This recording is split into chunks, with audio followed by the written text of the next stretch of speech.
Oke, assalamualaikum warahmatullahi wabarakatuh. Ketemu lagi dengan channel Nunung Otomotif. Di sini saya ingin berbagi lagi Mas Bro ya. Kedatangan motor katanya sudah dari bengkel ya. Kemudian motornya mogok lagi. Oke, yang pertama saya cek adalah gini Mas ya. Ini kan sudah saya on-kan kontak. On-kan kontak. Pastikan full pump ini bunyi ya. Pastikan saat kontak on. Di sini full pump bunyi. Kalau sudah bunyi, lanjut tarik switch rem ya. Pastikan sen belakang nyala. Ya. Apa namanya? Saat switch rem ditarik ya, saat switch rem ditarik pastikan lampu belakang ini nyala ya. Oke. Kemudian tombol starter dipencet. Nah, ini kan nggak ada tanda-tanda kehidupan untuk relay kaki 5 ini, tidak bunyi cedik-cedik ya. Oke, nah ini. Walaupun di engkol motor ini tidak bisa hidup ya. Walaupun di engkol motornya tidak bisa hidup. Kemudian kedipan mil juga tidak ada. Jadi yang rusak apanya Mas? Biasanya kalau saat full pump itu hidup ya, saat kontak on full pump hidup, yang pertama kalau sampai menemui motor mogok ya, di engkol nggak bisa hidup ya, di starter pun tidak connect. Tapi saat kontak on full pump pastikan hidup dulu. Kalau full pump hidup berarti jalurnya normal gitu Mas ya, motor sudah bisa dihidupkan. Tapi kenapa motor ini kok nggak bisa hidup? Nah, jadi saya sudah ada apa namanya, sudah mendeteksi di mana kerusakannya. Itu adalah standar samping putus atau error ya. Entah itu putus, entah itu error, kita cek bentar ya. Saat kontak on, switch rem ditarik. Nah, ini tidak bunyi cedik-cedik relay kaki 5. Ya. Tidak ada tanda kehidupan bunyi cedik-cedik relay kaki 5, berarti standar samping bermasalah. Kalau kita pakai scanner yang canggih seperti contohnya ini, ya gampang Mas ya. Ini ya. Misal sampean mempunyai alat canggih ya. Oke. Kemudian sampean cek. Masuk diagnosa dulu. Tekan OK, kemudian kita cari jenis motor Honda. Kemudian kita cari bahasa Indonesia. Ini bahasa Indonesia. Tekan OK. Kemudian kita cari tipe motor Beat FI 110. Menghubungkan. Kemudian kita cek kode, membaca kode kerusakan ya. Tekan OK ini ya, tekan. Membaca kode kerusakan, yaitu DTC-nya, sejarah kerusakan. Nah, di sini ada sejarah kerusakan adalah 12 volt 12 thread 1 injektor ya, bermasalah atau rusak. Nah, gini Mas ya, ketika kita menemui motor yang seperti ini, di engkol motornya nggak bisa hidup, di starter pun tidak ada tanda-tanda relay kaki 5. Nah, ketika kita pakai alat canggih ya, ketika kita pakai alat canggih, kita cek DTC-nya, sejarah kerusakannya adalah 12 volt injektor. 12 volt injektor itu bermasalah atau rusak. Nah, ini tidak menunjukkan ya, tidak menunjukkan bahwa ada yang rusak sebenarnya, itu ya. Tapi ini kan 12 volt injektor. Kalau menurut saya, kalau sejarah kerusakan itu adalah cuma sejarahnya aja. Jangan buat patokan ya. Walaupun sampean cek DTC-nya, misal sampean nggak punya scanner canggih, sampean cek DTC-nya di soket DLC sana ya, di soket DLC sana pakai jempran kabel, sampean hitung itu ada 12.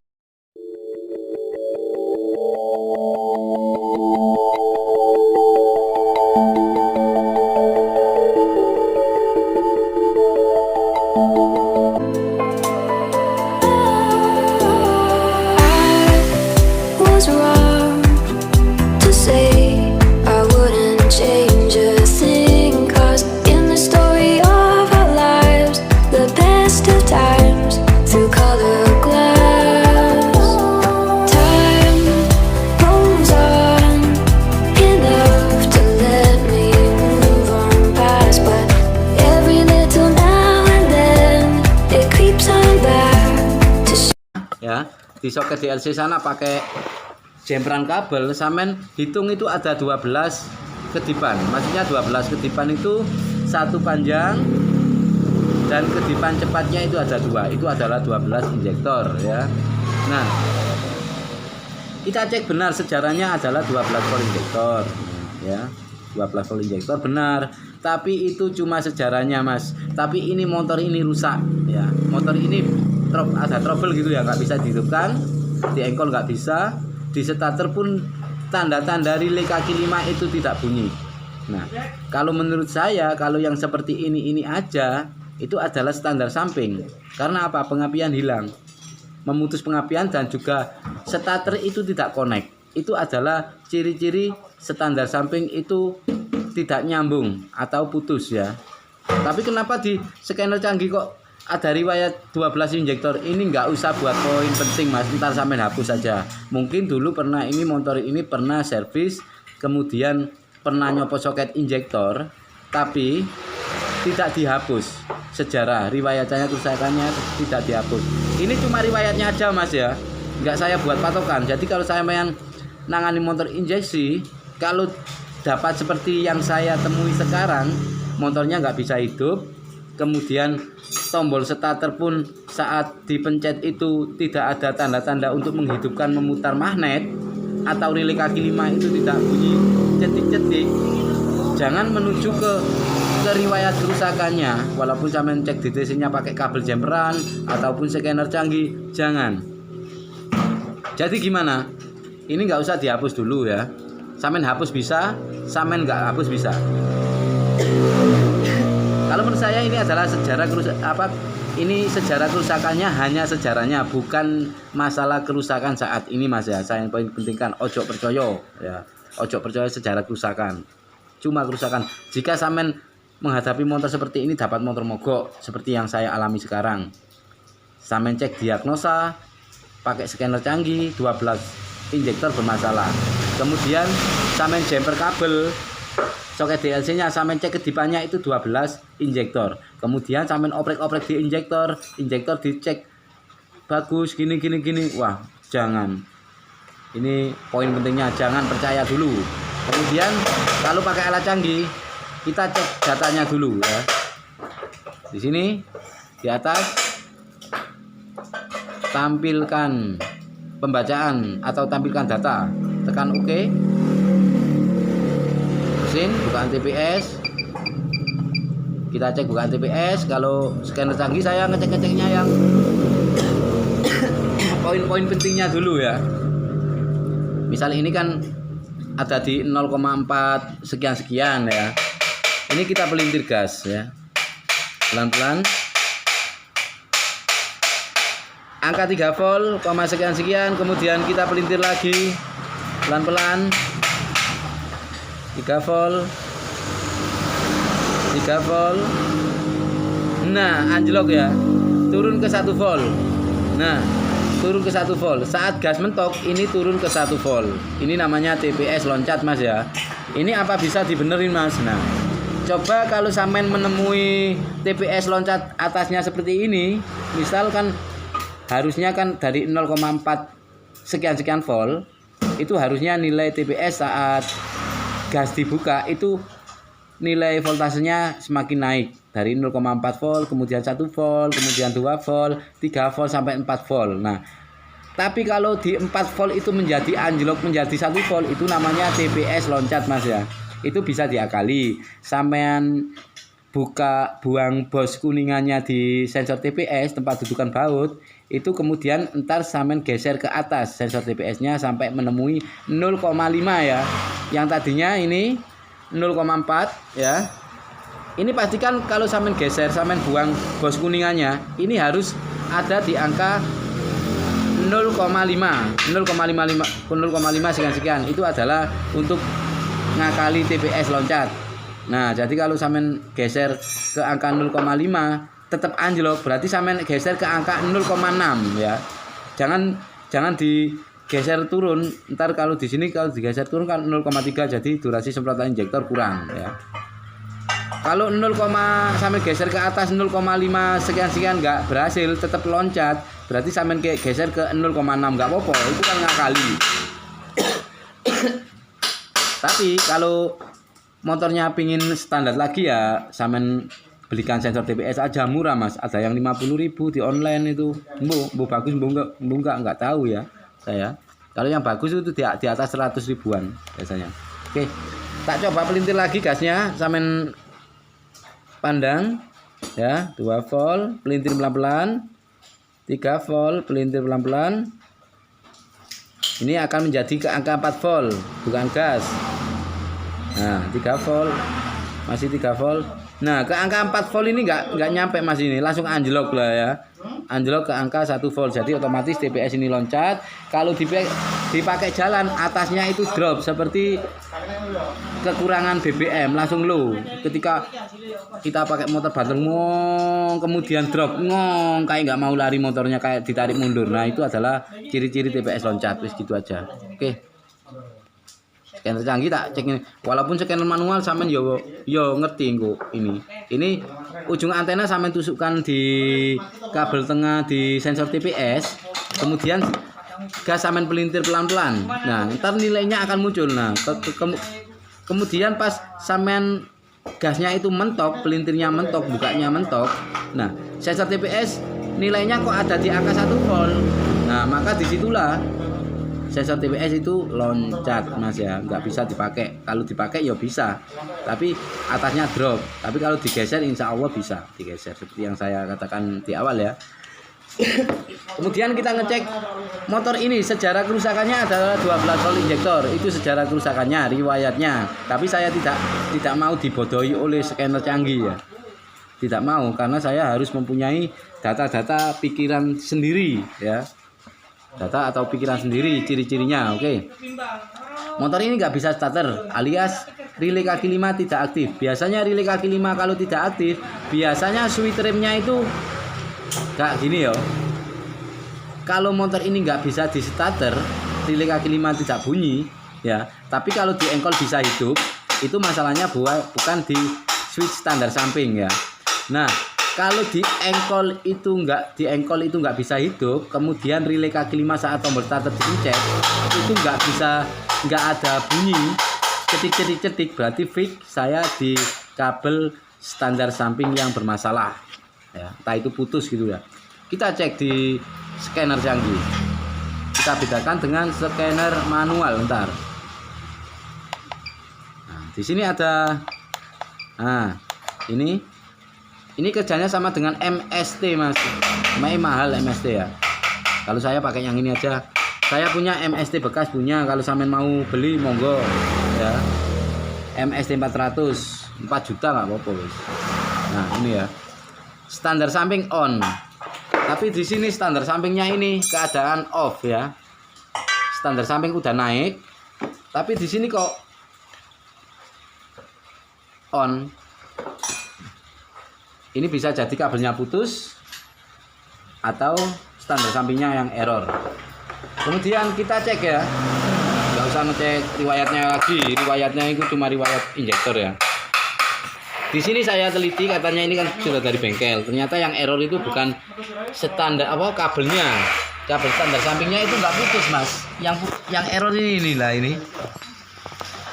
Nah, ini standar samping udah naik, tapi ini tidak naik, tetap aja di bawah ya, ini ya. Kita coba. Nah, ya ini putel. Ini buat naikkan standar samping, ini putel ya. Oh, jemek ini. Basah. Oke. Ini putel. Jadi saat standar samping dinaikkan gini, nah, ini kan tetap. Nah, ini tetap enggak ikut, seharusnya ini ikut. Bentar ya. Tak benar ini. Seharusnya ikut ini. Seharusnya ini ikut ya. Seharusnya ikut gini ya. Nah,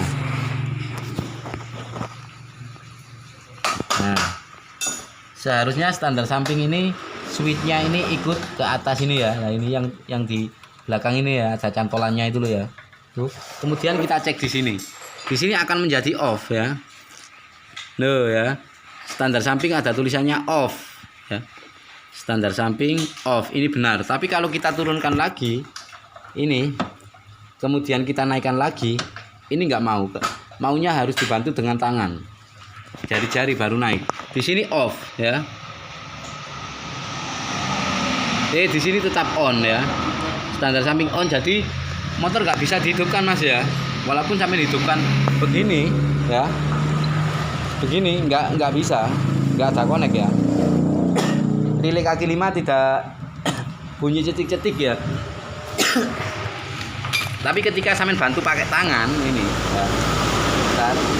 Sampean bantu pakai tangan naikkan gini, tes. Nah. Di sini standar samping off ya.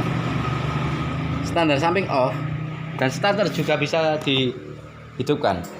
Nah ya. Nah, ya. Oke.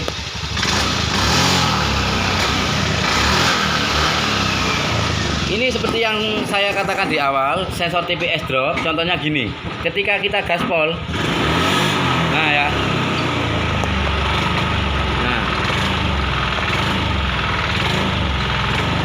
nah, motornya kayak, loh, ini namanya sensor TPS loncat.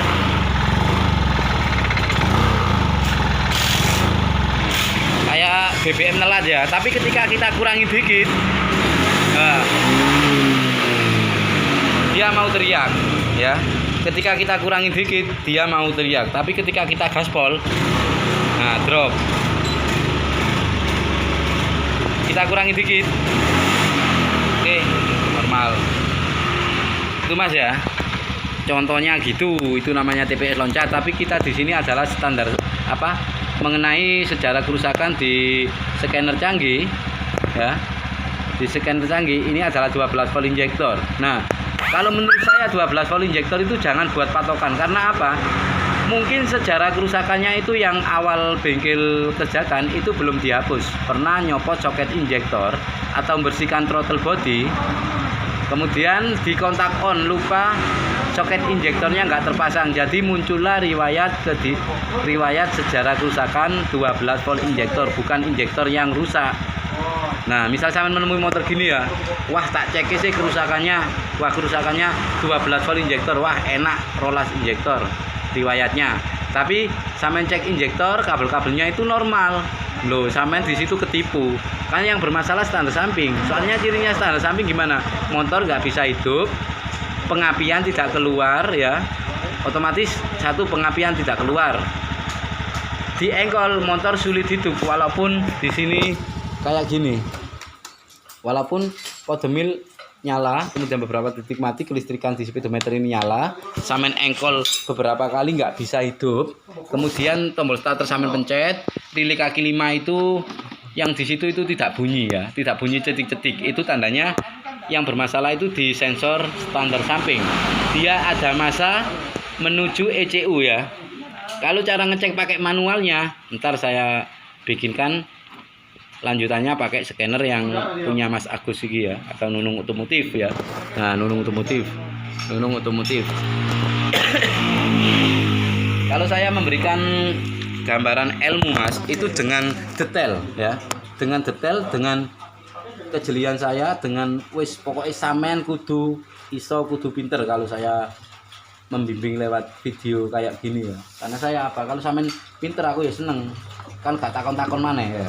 Boleh sampean sih gak iso, wah awak enak-enak turu sampean WA, Mas tolong iki ngene. Yo enggak apa-apa, mek kan saya juga butuh istirahat ya.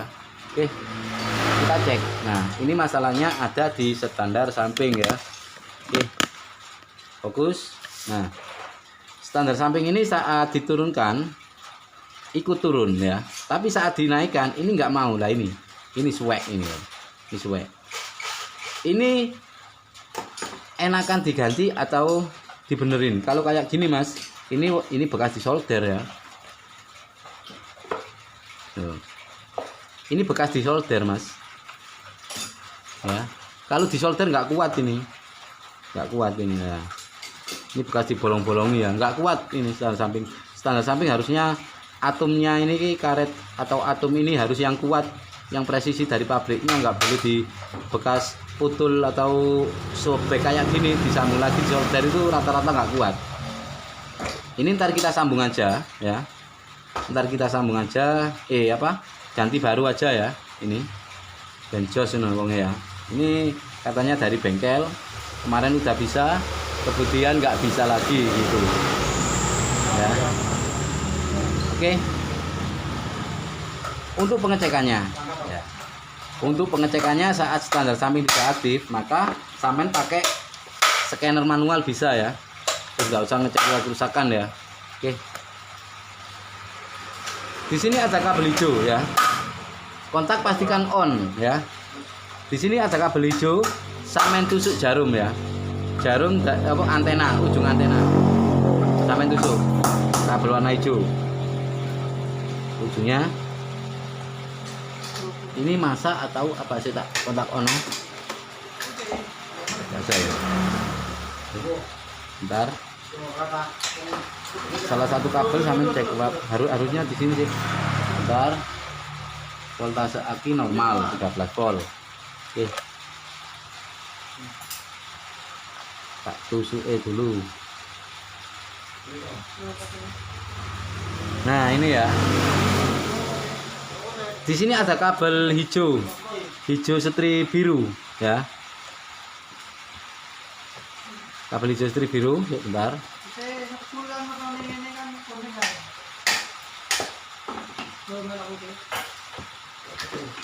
nanti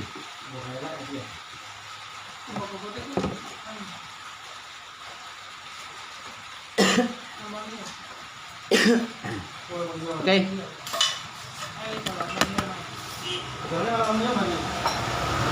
Di sensor kemiringan bit FI yang ESP ya, di sini ada kabel hijau setri biru. Ini kalau sampean cek kayak gini, kalau ada voltase maka motor sampean tidak bisa dihidupkan, yakin ya. Kalau ada voltase kayak gini ya, ada voltase kurang lebih wis pokok ono voltase entah 4 volt, 8 volt, 7 volt, 9 volt gini ya. Yang penting ada voltase kayak gini di kabel warna hijau, maka motor sampean walaupun diengkol ya, walaupun diengkol ini nggak bisa hidup ya. Dan juga tanda-tanda standar samping putus atau error, ini sampean pencet starternya, ini tidak ada tanda-tanda hidupnya untuk menggerakkan relay kaki 5, dan juga starter tidak aktif, magnet tidak bisa berputar ya. Oke, seperti yang saya garis poin-poin penting kan kalau pakai scanner manual ya. Kalau di salah satu kabel di standar samping sampean tusuk pakai ujung antena ini, ada voltase kurang lebih 9, sekian volt, atau yang penting ada voltase, maka motor tidak bisa dihidupkan. Nah, tapi kalau kedua kabel ini nggak ada voltase atau 0, seperti contohnya saya putar ini. Nah, kalau di standar samping sampean itu keduanya tidak ada arus, maka motor sampean itu bisa dihidupkan. Cara pengecekannya standar samping seperti itu, pakai scanner manual ya. Jika ada voltase maka motor tidak bisa dihidupkan, itu namanya standar samping masih belum nyambung kalau ada voltase. Tapi kalau tidak ada voltase begini, maka motor sampean bisa dihidupkan walaupun diengkol aja bisa ya. Nah ya, diengkol aja bisa ya. Sedangkan kalau ada voltase ya, di sini di standar samping sini, bentar. Nah, ini 10 volt ya. Sedangkan kalau ada voltase atau pokoknya voltase di salah satu kabel standar samping, maka motor sampean nggak bisa dihidupkan. Tapi kalau nggak ada voltase gini, ini bisa dihidupkan. Ya, oke. Oke, tak matikan dulu menjadi ada voltase. Oke, wis paham ya? Ngecek standar samping pakai scanner manual. Kalau scanner canggih sih enak ya, langsung muncul seperti yang video di awal tadi lo ya, langsung muncul. Jika standar samping on, maka motor nggak bisa dihidupkan. Harusnya standar samping naik itu harus off di scannernya. Nah, kalau ngecek pakai scanner manual, di sini di salah satu kabel sini ngecek masa ya, tekan tombol push maka muncul nilai. Di kabel satunya warna biru setri putih ini ada masa. Kalau ini menjadi 0 berarti masa standby. Nah, ini menjadi 0 ya, ini masa standby berarti normal. Kemudian ngecek voltasenya. Jika motor mati, di sini ada voltase. Nah, kabel yang satunya warna hijau ada voltase, maka motor tidak bisa dihidupkan. Harusnya ini tidak ada voltase menjadi 0 seperti tak puter sih. Nah, seperti ini ya. 0. Ini motor bisa dihidupkan gitu ya. Caranya ngecek standar samping normal atau tidak, ya wis mek ngene tok. Pakai scanner manual bisa, pakai scanner canggih bisa. Tapi kalau kita pakai scanner canggih, ya gitu Mas. Jika kita cek riwayat kerusakannya, itu muncul ada 12 volt. Sedangkan motor ini mogok. Nah, jika sampean nggak punya pengalaman lebih, maka itu akan sampean cek mungkin di injektornya yang rusak atau kabelnya yang bermasalah. Tapi ya jangan dulu bilang injektor rusak, sampean cek sinyal masanya. Sinyal masanya sampean cek, kemudian 12 voltnya sampean cek gitu ya. Jika misal sinyal masanya tidak cek, maka ya ojo kesusu injektornya yang rusak. Kalau ciri-ciri standar samping gak aktif atau standar samping masih on, belum nyambung, itu ciri-cirinya saat tombol starter dipencet, relay kaki 5 tidak aktif ya. Relay kaki 5 tidak aktif, diengkol sampai sikili sampai kaki sampai pegel, motor tidak bisa hidup ya. Ciri-cirinya standar samping putus atau error atau masih on ya. Begitu aja pengecekannya. Scanner manual yo gitu. Ini tata gantine, kalau mau penggantian tidak usah divideokan ya, karena netel-neteli Mas, netel-neteli bawah ini ya, netel-neteli, bongkar-bongkar, kemudian ambil soketnya itu ada di sini kalau nggak salah, soketnya ya ada di sini, soket sambungan standar samping.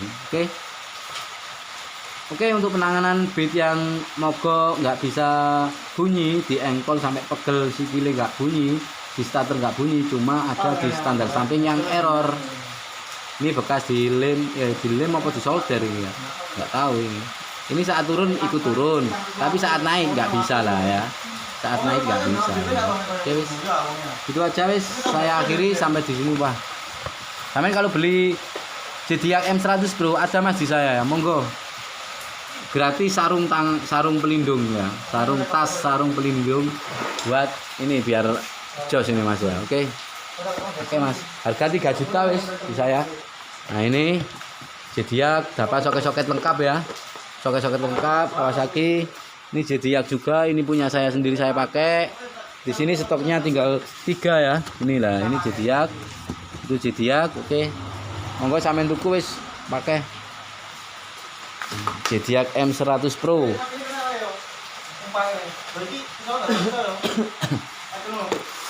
Kabel-kabelnya banyak ya. Oke, saya akhiri sampai di sini dulu. Wassalamualaikum warahmatullahi wabarakatuh. Salam jos. Jangan lupa subscribe, like, and comment.